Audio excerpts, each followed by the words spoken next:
like being outside by myself and, doing a little soul searching while I'm out here searching for treasure.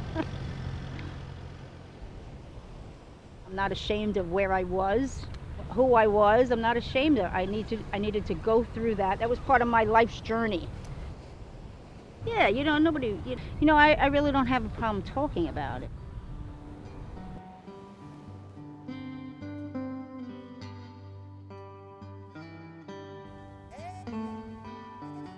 Trash. Oh, crap. It's just trash. Well, I got a nice color.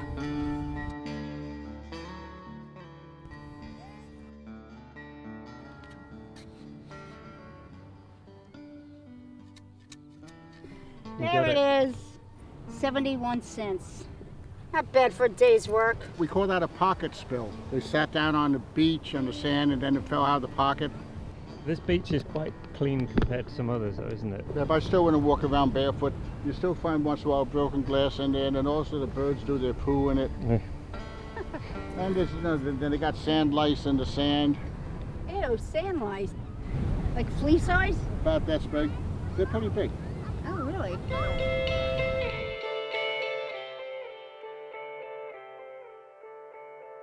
Some people get a metal detector and they think they're gonna, find the Holy Grail. It's not about that. You're not gonna be rich. For me, it's just pulling up history. And that's what gets me excited.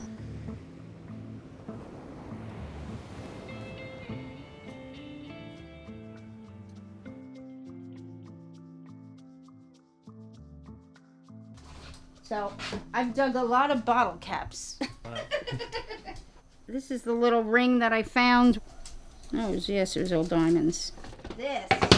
So this is an old silver spoon. It says New York State on it. All mangled. I don't know if I did that while I was digging it up, but standing $50.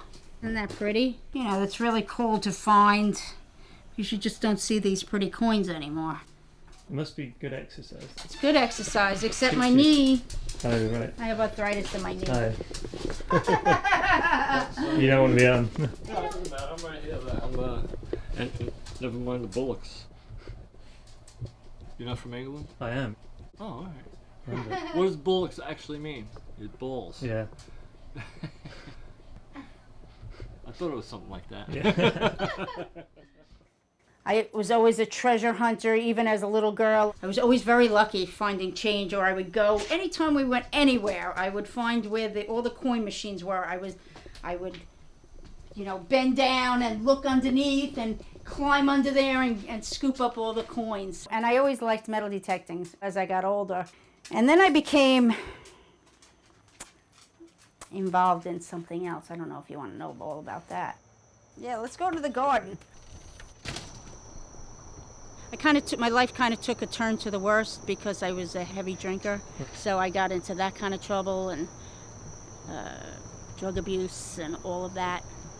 And then I just kind of took off from there when I didn't have to feel anything from when I was drinking. It just got worse and worse. So for 20 years, it's a big blur. It was crack cocaine that brought me to my knees. Thank God for crack. Because if it wasn't for crack and taking everything from me, because I was like a walking skeleton, I would never have stopped. Because it took you to a place where you were. That took me to my bottom. I was praying to God that there has to be something more to life than this, because all you wanted to do was get more crack. It was horrible. It was hell. I mean, the whole thing is, I can't have one drink. Because once I have one, then I'm going to have another. And then I'm going to have a case. And then once I have a buzz on, I'm going to say, well, this isn't working. Let's go get some crack. So I can't have one. And I know that. So now I'm a member of Narcotics Anonymous. It changed my life. Now I'm clean and now I want to enjoy life, enjoy the things that I want to enjoy. Even at 57 years old, I want to do shit. Can I say shit?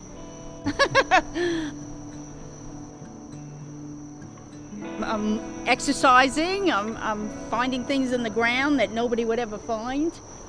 And it's a healthy addiction. Here, you gonna go wear gloves? Your hands are gonna get cold. I have pockets. You're gonna be detecting? Not right. There's your detector. We're not gonna schlep back there and then you're gonna be like, oh, I gotta get the detector. So yeah, so we found an old speedway and we're trying to look for the grandstands. In case there's some... Treasure. I'm just gonna cut through the woods here.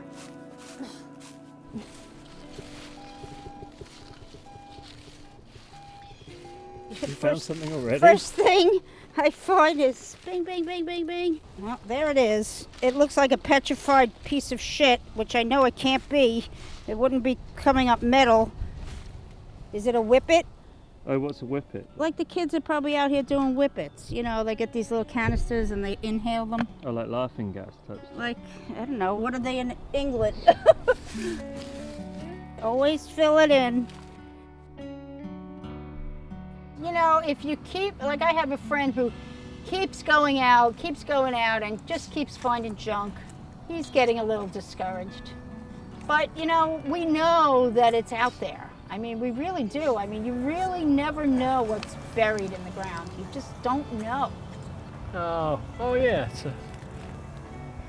probably a washing machine hose, maybe. Got a fort. Got, look, a bow and arrow. Casa de Ganja. 420 420 gang.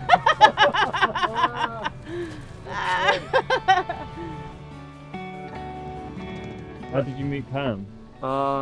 Just through a club that we belong to. I don't know if she mentions that or not. We both go to the meetings, the NA meetings. I had issues, yeah, with substance abuse. Yeah, definitely. But I have no issues now. I mean, I go to meeting once a week maybe, but I'm not running out to any bars or anything. How was your journey, kind of a recovery? And when I started using, I was just, regular stuff like this, It was a small town, we had nothing to do. When I was 11 and 12 years old. And then, I didn't smoke marijuana until I was 16. Then I moved to California and went to jail for DWI. Learned about doing drugs in jail. I was very young then, I was like 17. And I was in the same tier as this one kid. He used to murder girls. He'd pick them up in a van, rape them and murder them. And I was on the same tier as him, and I was there for drinking. I'm proud to be from this country, but I hate it. That's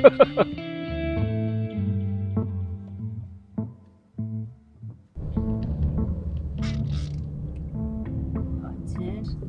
See, all those woods but see, there's houses right there. They're getting high? yeah, Are they? we're smoking something. Oh yeah, he's paranoid. It looked like she had a pipe or something. Yeah, they were smoking crack. What do you think?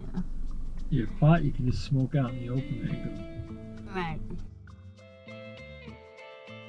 Like my father was an alcoholic too, and he would come home from work and he'd get off the train and stop at the bar, and we'd be waiting for him to come home for dinner. Is Daddy coming home? Is Daddy coming home? I just basically remember everything revolved around alcohol. I was in denial for myself for many, many years. I didn't think I had a problem till I wound up just like him. When I bought this house, early 90s, within a couple of years, it was just complete insanity here. People were doing drugs, we were smoking crack. I was the only one who had a car. So I went to deliver some drugs to somebody around the corner here. As soon as the transaction went down, the police pulled up and they got me for possession with intent to sell. That's when I really realized that my life had become unmanageable. So because I was a nonviolent offender, I was able to participate in New York State drug court. That was my true surrendering that I didn't want to do this anymore. And then I went on to Narcotics Anonymous, and I haven't looked back. And life Life is fantastic because I do not have that obsession to use drugs or alcohol anymore. After I graduated rehab, the state had sent me to schooling, and I went for dog grooming. I had to go all the way to Oceanside, which is about a 45-minute drive. So I was getting off on the parkway over here, and it dawned on me that, wow, I didn't think about getting high today.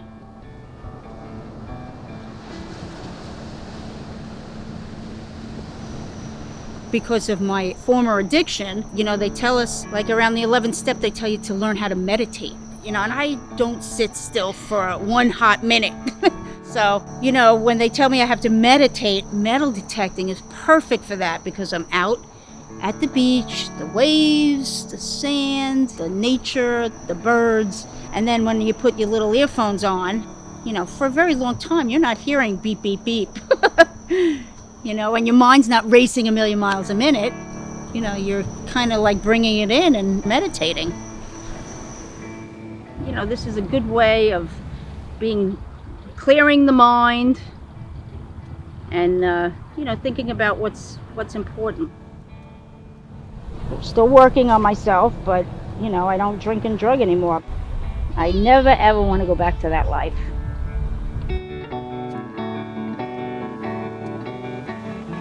No, that's the whole thing. I mean, being aware of my defects, you know, that's the first step. But then, you know, I could be aware and then not do anything about them. And that's not good because then the same ugly defects come up and tap you on the shoulder.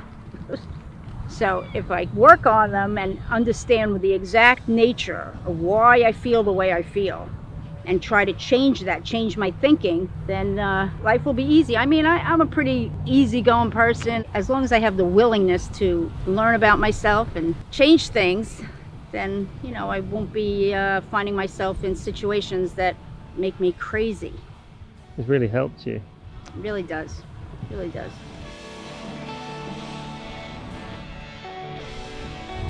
Hey! How you doing? Find anything good? Bunch of change.